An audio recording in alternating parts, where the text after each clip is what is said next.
منتخب المپی تاجیکستان آخرین بازی خود را در دوره بازی‌های مرحله انتخابی جام آسیا 2022 با ملی پوشان ایران 2 نمود. وخوری در ورزشگاه مرکزی شهر دوشنبه 2 شده با حساب 3-2 به نفع جوانان ایران به انجام رسید. مخلصان در این بازی نوابسته از نتیجه شاهد هنرنمایی خوبی جوانان تاجیک گردیدند. حساب بازی را اولین شده منتخب المپی تاجیکستان باز نمود.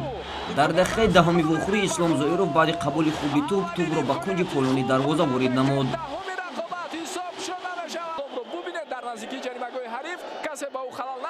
اما پس از 2 دقیقه بعد اشتباه امامعلی احمدخان داور در نزدیکی جریمه‌گاه قاعده ویرانکنی را به قید گرفت. ضربه جریمه‌وی را سربان تیم المپی ایران یاسین سلمانی به گل تبدیل داد.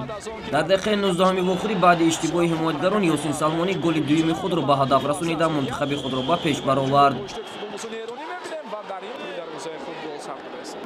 3 دقیقه بعد حمایتگر تیم المپی ایران یونس اکبرپور قاعده بازی را در داخل جریمه‌گاه بر مقابل احسان پنجشنبه ویران نمود و داور به دروازه جوانان ایران پنالتی تعیین کرد. در زدن پنالتی خود احسان پنجشنبه موفق گردید. حساب 2-2 شد. تا به تنفس برآمدن ملی پوشان جوان ایران بعد بازیگزاری توپ از ضربه کنجی توپ را به یاسین سلمانی روان نمودند که یاسین با سر وارد دروازه شاهرخ قرغیزبویف کرد. سربان تیم المپی ایران یاسین سلمانی مؤلف هتریک گردید. قسم اول با همین حساب به انجام رسید. در قسم دوم جوانان تاجیک حمله‌های پای در پای می‌نمودند. منتخب المپی ایران باشد فقط در خط دفاع بود.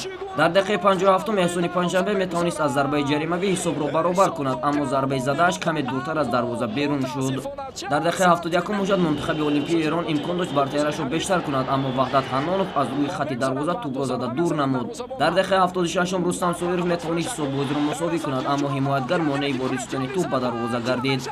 محمد علی عزیزبویف نیز در دقیقه 77 امکان داشت با اصول زیبای پوشناکی مؤلف گل شود اما دروازه‌بان با مشکلی ضربه او را رفع نمود. در دقیقه 86 نیم حمایتگر آریا برزگر که در قسم دوم به میدان آمده بود بعد قاعده ویرانکنی دغل مقابل وحدت حنانوف با کارت سرخ جزا داده شد. همینطور جوانان تاجیک تا دقیقه‌های آخر حمله نمودند اما خط دفاعی ایران برتری نشان داد. بازی با حساب 3-2 به انجام رسید. منتخب المپی ما بعد 2 غلبه در گروه مقام دوم را مال خود کرده است و تا حال امکان دارد که راه خط دور نوبتی را به دست آورد. Как и ожидали, игра получилась сложной. Были моменты, к сожалению, мы их не использовали. Хочу поблагодарить болельщиков и ребят. Я думаю, все видели, что ребята полностью выложились. Но, к сожалению, наше мастерство еще не на должном уровне, чтобы противостоять такому сопернику. من فکر می‌کنم که نیمه اول فوتبال خیلی زیبایی بود با 5 گل. هر دو تیم خیلی خوب فوتبال بازی کردن و طبیعی بود که ما نیمه دوم بخوایم بازی رو حفظ کنیم و همین کارم کردیم. یه مقدار عقب اومده بودیم. تیم تاجیکستان خیلی فشار آورد دروازه ما. با توجه به اینکه 10 نفرم شدیم کارمون خیلی سخت شد. ولی من خیلی خوشحالم که ما تونستیم با 9 امتیاز از این گروه صعود کنیم. ولی باید به فوتبال تاجیکستان هم تبریک بگم. تیم خیلی خوبی بود. واقعا تیم با برنامه‌ای بود.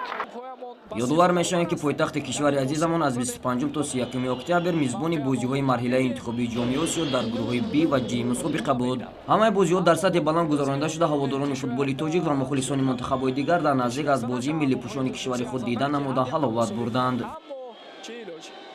مهمون شما هستم از ایران. خیلی بازی خوب و قشنگی بود. خیلی شادی خوبی بچه‌های تاجیکستان داشتن. خیلی مهربونی خوبی بود و همین بازی خیلی قشنگ بود. تو الان خیلی لذت بردیم. گل‌های زیادی هم داشت. 5 تا گل جابجا شد. 100% تاجیکستان خیلی تیم قوی شده. حالا بازی قبلیش هم که استقلال تاجیکستان با پرسپولیس ایران بازی کرد واقعا جذاب بود. خیلی این سال‌های اخیر تاجیکستان خیلی قوی شده.